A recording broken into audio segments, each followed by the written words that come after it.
بسم اللہ الرحمن الرحیم۔ قل هو اللہ احد اللہ صمد لم یلد ولم یولد ولم یکن لہ کفوا احد۔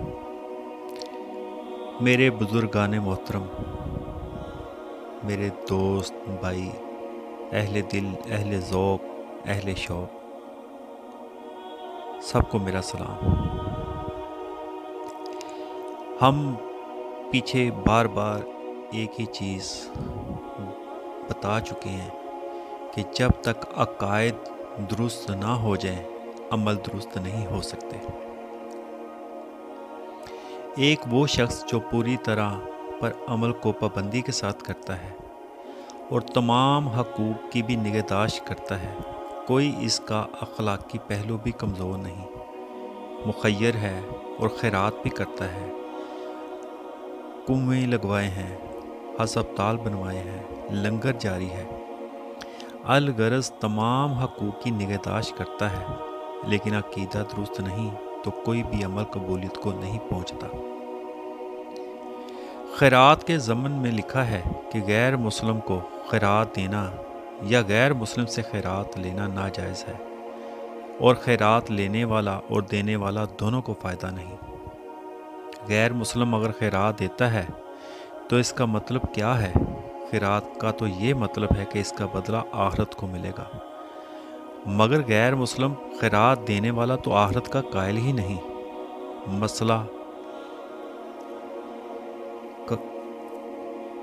مسئلہ تناسخ کا قائل ہے۔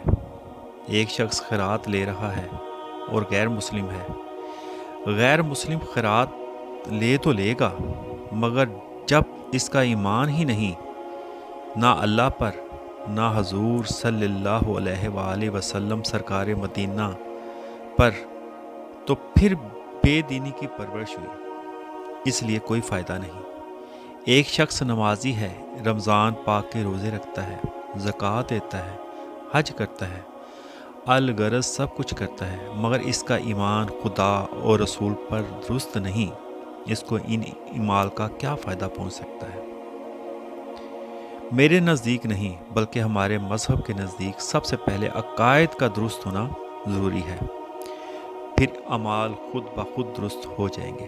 چونکہ میرا ہی خیال نہیں بلکہ ہمارے اکابر علماء اور مجتہدین کا بھی یہی خیال ہے کہ سب سے اول عقائد کا درست ہونا ضروری ہے۔ جس کا خدا کے متعلق عقیدہ درست نہیں تو اس کا رسالت اور قیامت پر ایمان کیسے درست ہو سکتا ہے؟ اس لیے میں نے یہ مضمون شروع کیا تھا۔ پچھلی بار ایک رکا ملا تھا اور میں نے وعدہ کیا تھا کہ اس کے متعلق بیان کروں گا، اس لیے میں نے ضمناً اس کے متعلق عرض کیا۔ ویسے مضمون میرا وہی ہے۔ مجھے رکا ملا تھا کہ اولاد اپنے والدین کی 95% گستاخ ہو چکی ہے، اس کی کیا وجہ ہے؟ دوستو، میرا عقیدہ وہی ہے۔ آپ کو ماں باپ کے تابع دار مل بھی جائیں گے، مگر ان کے عقیدے درست نہ ہوں تو نجات اور بخشش محال ہے۔ اس وقت میرے سامنے وہ لوگ موجود نہیں جو 95% گستاخ ہو گئے ہیں، میرے سامنے تو وہ لوگ ہیں جو ماں باپ ہیں۔ خیر، سنائے دیتا ہوں، حضور صلی اللہ علیہ وآلہ وسلم سرور کائنات نے فرمایا، ہر مولود یعنی ہر بچہ فطرت صالح پر پیدا ہوتا ہے۔ اس کے ماں باپ اگر یہودی ہیں تو وہ یہودی ہو جاتا ہے، اور اگر نصرانی ہے تو نصرانی ہو جاتا ہے، اگر وہ مجوسی ہیں تو وہ مجوسی ہو جاتا ہے۔ یعنی اس کا یہ معنی ہو کہ ہر بچہ فطرت صالحہ پر پیدا ہوتا ہے، مگر اس کے خارجی اثرات اس کو خراب کر دیتے ہیں۔ اگر وہ مجوسی ہے تو مجوسی ہو جاتا ہے، یعنی اس کے یہ معنی ہوئے کہ ہر بچہ فطرت صالحہ پر پیدا ہوا۔ سب سے پہلے ہماری اولادوں کی پرورش کا مقام ہی غلط ہے۔ ہماری اولادوں کا 95% خراب ہو جانا ان کی پرورش صحیح نہ ہونے کی وجہ سے ہے۔ ان کی سب سے پہلی درسگاہ ماں ہے۔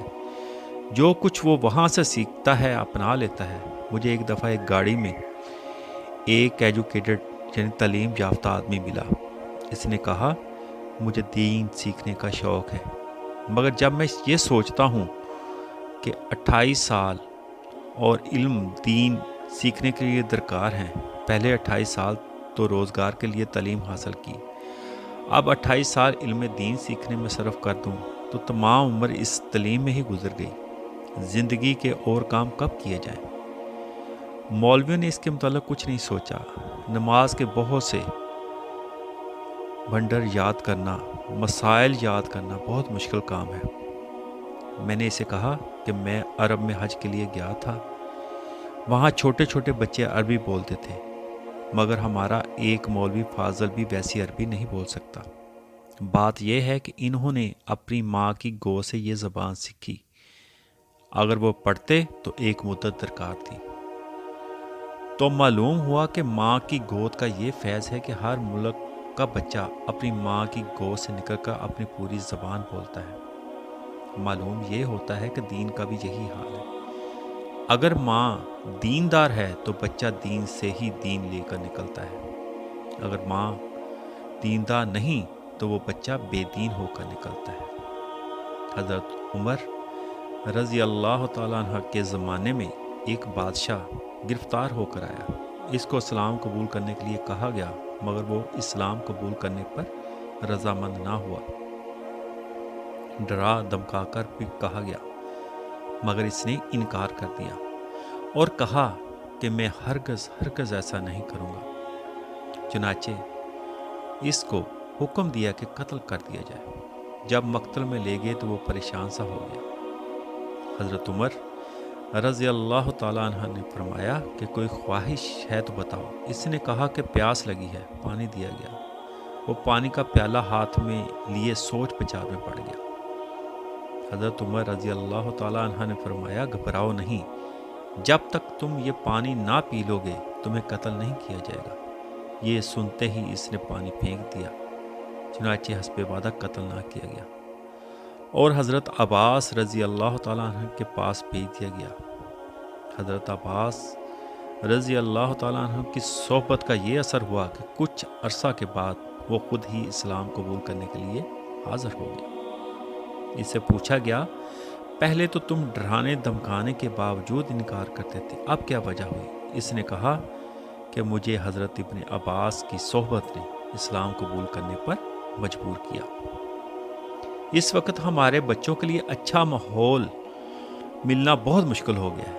ہمارا ماحول بچوں کو خرابی کا باعث ہے۔ ہمارا لٹریچر، ناول، فلمی رسالے تو بچوں کے ہاتھ میں نظر آتے ہیں، مگر کوئی دینی کتاب نہیں دیکھی جاتی۔ ایسے ماحول میں اگر 100% بچے بھی گستاخ ہو جائیں تو کوئی تعجب نہیں۔ اب اگر میں یہ کہہ دوں کہ بچوں کو ماں باپ کا ادب کرنا چاہیے تو کوئی معنی نہیں رکھتا۔ جہاں خدا کی عبادت کا ذکر ہے وہاں ماں باپ کے ادب کا بھی ذکر ہے۔ یہ تو اللہ تعالیٰ کا حکم ہے۔ اگر لوگ اس کی تکمیل میں کوشش نہیں کرتے تو میرا کہنا کیا معنی رکھتا ہے؟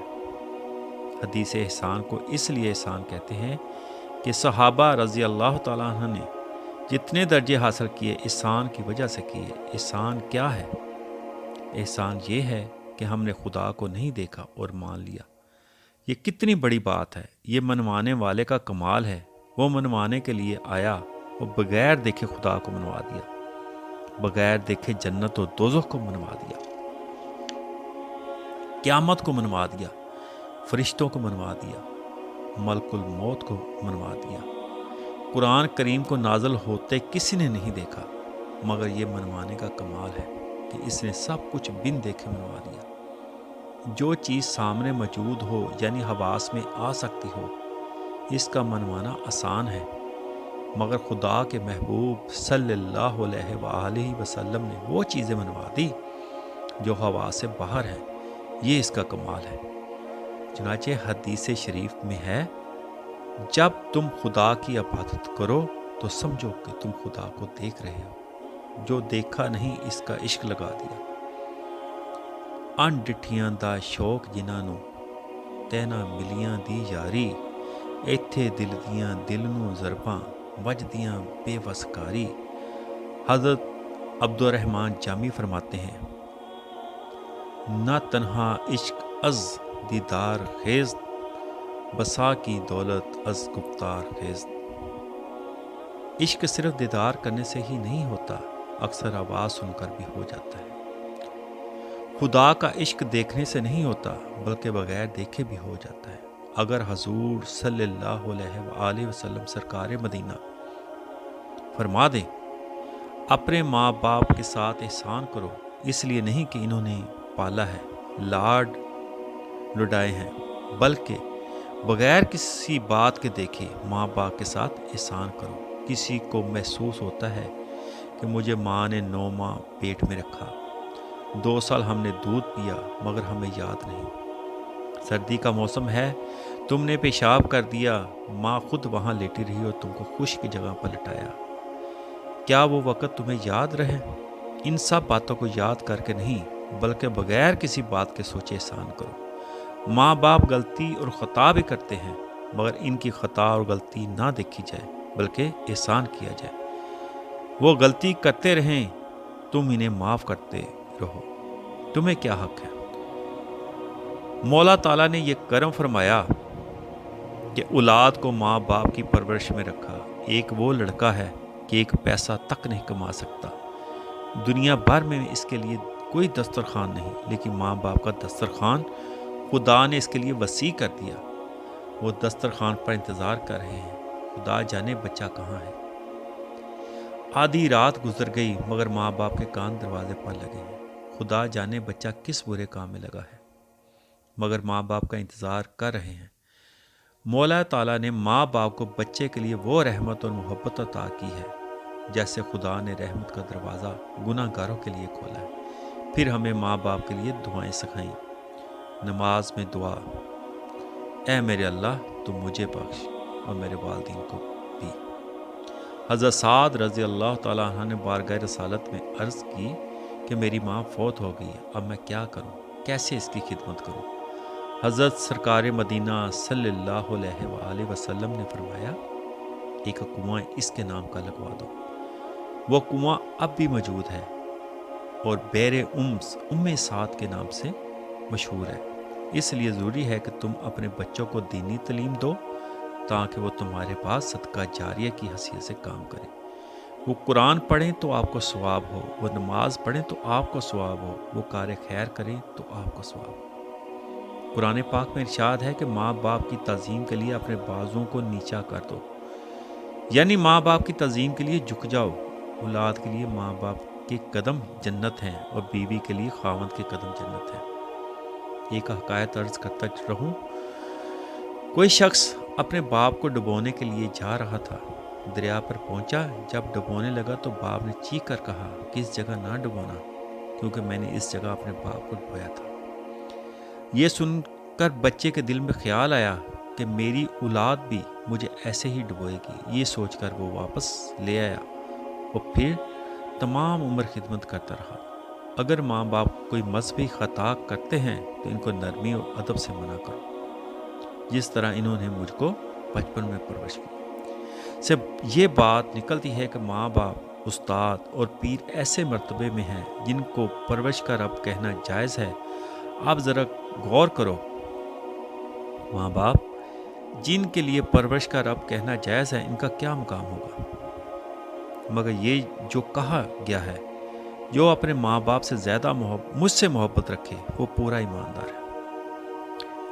یہ حضور صلی اللہ علیہ وآلہ وسلم سرکار مدینہ صلی اللہ علیہ وآلہ وسلم کا مقام ہے۔ ضمناً یہ مضمون بیان کر دیا گیا، ماں باپ کی فرما برداری فرض ہے۔ میرا مضمون تھا، قل هو اللہ احد اللہ صمد لم یلد ولم یولد ولم یکن لہ کفوا احد۔ یہ وہ مضمون ہے جس کی اشد ضرورت ہے۔ چند دن ہوئے غالباً گزشتہ پیر کا ذکر ہے کہ میں شرق پور شریف نیک محمد صاحب نشاہی کے عرس پر گیا۔ مجھے تصوف کے بیان کرنے کی تاکید کی گئی۔ میں وہاں پہنچا تو ایک نعتیہ مشاعرہ ہوا، تمام شاعر جمع تھے۔ مشاعرہ ختم ہوا تو پھر مجھے توحید کا موضوع دے دیا گیا۔ 12 بجے سے 1 بجے تک 1 گھنٹہ میرے لیے وقت تھا۔ میں نے بھی خیال کیا کہ نازک مزاج لوگ ہیں، بڑی مشکل سے 1 گھنٹہ سنیں گے، مگر جب میں نے 1 بجے تقریر ختم کرنے کا نام لیا تو انہوں نے اور بیان کرنے کو کہا، اور تقریر کے بعد انہوں نے کہا کہ ایسے مضامین کی ضرورت ہے۔ مولا تعالیٰ نے فرمایا، اے محبوب فرما دے، وہ اللہ ایک ہے، وہ بے نیاز ہے، جیسا وہ ایک ہے میں بیان کر چکا ہوں کہ وہ کیسے ایک ہے، اس کی وحدانیت کیا ہے۔ آج اس مقام پر ایک بات عرض کرنے والا ہوں، وہ آپ کے لیے مفید ہے۔ بات یہ ہے کہ جو چیز صورت رکھتی ہو اس کا تصور میں آ جانا مشکل نہیں۔ میرا خیال صورت اور رنگ کا تصور کر سکتا ہے، بے رنگی اور بے صورتی کے لیے تصور کی ضرورت نہیں، اس کے لیے علم ہی کافی ہے۔ علم کیا ہے؟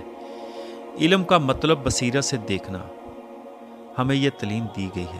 میں ایمان لایا اللہ پر جیسے وہ اسموں اور صفتوں کے ساتھ ہے، ایسا مان لینے کو علم کہتے ہیں۔ جب مان لیا تو علم الیقین کا درجہ حاصل ہو گیا۔ پھر جیسے مانا ویسے جان بھی لیا کہ اول آخر ظاہر باطن وہی ہے۔ مان لیا اور پھر جان بھی ایسے ہی لیا تو اس کو عین الیقین کہتے ہیں۔ یہ درجہ بھی حاصل ہو گیا۔ اب جیسے جانے گا ویسے ہی دیکھے گا۔ تو پھر فرمایا، جب تم خدا کی عبادت کرو تو سمجھو کہ تم اسے دیکھ رہے ہو۔ جب تم نے دیکھا بھی ویسے ہی تو حق الیقین کا درجہ حاصل ہو گیا۔ جو میری آنکھ دیکھتی ہے وہ فریب ہے، اور جو میرا ایمان دیکھتا ہے وہ حقیقت ہے۔ بچے لکڑی کو آگ لگا کر زور سے گھماتے ہیں تو وہ دائرہ معلوم ہوتا ہے۔ نظر فریب کھا رہی ہے، فریب نظر میں نہ ہو۔ بجلی کا پنکھا تیزی سے چلتا ہے تو اس کے پر نظر نہیں آتے، تو نظر فریب کھا رہی ہے، فریب نظر میں نہ آؤ۔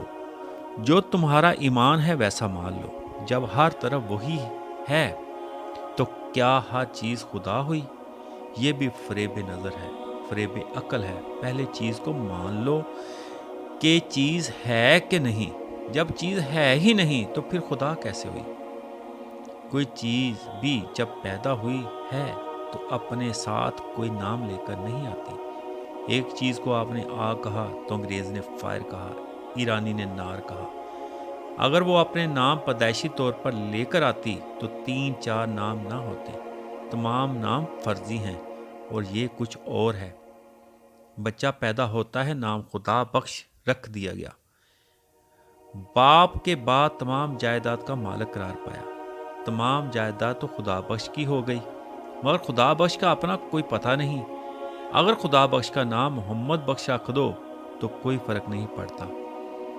پیر بلے شاہ صاحب فرماتے ہیں، کتے رام داس کتے فتح محمد، اے قدیمی شور۔ ناموں کے پردے میں کوئی چھپا ہوا ہے، اس کی تلاش کرو۔ جب نام کا پردہ اٹھایا تو پیچھے بے نام رہ گیا۔ جب وہ بے نام ہے تو پھر تو کون ہے؟ شیخ عطا رحمۃ اللہ علیہ فرماتے ہیں، بنا میں آ کہ او نامے نادار، بہر نامے کے خوانی سربرارت۔ میں اس کے نام سے شروع کرتا ہوں جو کوئی نام نہیں رکھتا، مگر جو بھی نام لیا جائے اس سے وہی مراد ہے۔ جو بے نام ہے وہی اول آخر ظاہر باطن ہے۔ شاید کوئی یہ چیز خیال کرے کہ محمد بخش کو خدا کہہ دیا۔ محمد بخش کو کسی نے خدا نہیں کہا۔ جب محمد بخش ہے ہی نہیں تو خدا کیسے ہوا؟ کہتے ہیں غیر کی عبادت مت کرو۔ میں کہتا ہوں جب غیر ہے ہی نہیں تو پھر اس سوال کے کیا معنی؟ پہلے غیر تو ثابت کر لو۔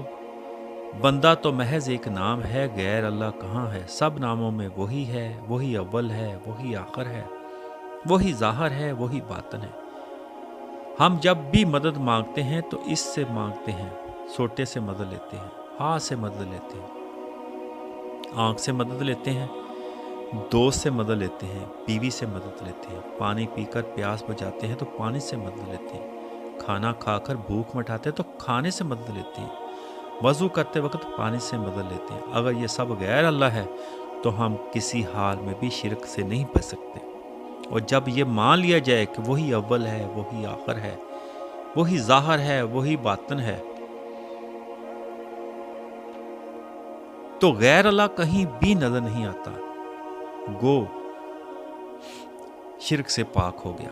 ارشاد ہوتا ہے خدا نے سب چیزوں کو گھیرا ہوا ہے، کیا کائنات میں کوئی ایسی چیز ہے جو خدا کو چھپا سکے؟ ہرگز نہیں۔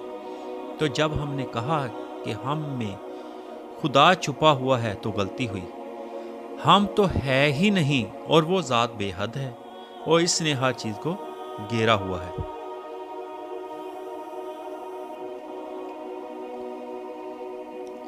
نام اٹھا دو تو وہی رہ گیا، جن پر یہ رمز آشکار ہو جاتی ہے، وہ کسی چیز کو غیر اللہ نہیں دیکھتی۔ ایک شخص سڑک پر کھڑا تھا، جو چیز اس کے سامنے آتی بوسہ دیتا۔ اس راستے سے بادشاہ کی لڑکی گزری، اس فقیر نے اس کو بھی بوسہ دیا۔ بادشاہ کو خبر ہوئی تو قتل کا حکم دیا۔ وزیر سمجھدار تھا، اس نے کہا ذرا ٹھہرو، ایک لوہا گرم کر کے سامنے سے گزارو، اگر اس نے اس کو بھی بوسہ دیا تو پھر اس کی غلطی نہیں۔ چنانچہ لوہا گرم کر کے گزارا گیا تو فقیر نے اسے بھی بوسہ دیا۔ بادشاہ نے پوچھا یہ کیا بات ہے؟ تو اس نے کہا مجھے کوئی چیز غیر اللہ نظر نہیں آتی۔ غیر اللہ کوئی چیز نہیں مگر حفظ مراتب و شریعت ہمیں تمیز بتاتی ہے۔ بیوی، ماں، بہن اور بیٹی میں تمیز بتاتی ہے۔ ایک شخص نے درویش سے یہ درس لے کر باہر نکلا، باہر مست ہاتھی آ رہا تھا اور فیل بان اوپر بیٹھا کہہ رہا تھا بچ جاؤ، ہاتھی مست ہو گیا ہے، ہلاک کر دے گا۔ اس نے کہا جب غیر کوئی چیز نہیں تو پھر ہاتھی مجھے کیا کہے گا؟ مگر ہاتھی آیا اور اسے ہلاک کر دیا۔ اس کے ساتھی درویش کے پاس گئے اور کہا کہ آپ کے درس نے اس شخص کو ہلاک کر دیا۔ درویش نے کہا کہ وہ سمجھا نہیں، نہ سمجھنے کی وجہ سے ہلاک ہوا ہے۔ اس نے ہاتھی کو تو وہی مانا مگر فیل بان کو غیر مانا، اور اس کو بھی وہی مانتا تو ہلاک نہ ہوتا۔ تو معلوم ہوا کہ حرام اور حلال کی جو آواز آ رہی ہے یہ بھی اسی کی آواز ہے، شریعت کی آواز اسی کی آواز ہے۔ حضور صلی اللہ علیہ وآلہ وسلم سرکار مدینہ نے فرمایا شریعت میرا قول ہے، میری آواز ہے، اس کو سنو۔ وہ وہی تو ہے مگر آواز کو سنو اور عمل کرو، کیونکہ آواز بھی اسی کی ہے۔ امن تو باللہ کما ہوا بھی اسمائی و صفات ہی، میں اللہ پر ایمان لایا جیسے وہ اسموں اور صفتوں کے ساتھ ہے۔ بقیہ مضمون انشاءاللہ سرکار کے کرم سے اگلی دفعہ بیان ہوگا۔ وما علینا الا البلاغ۔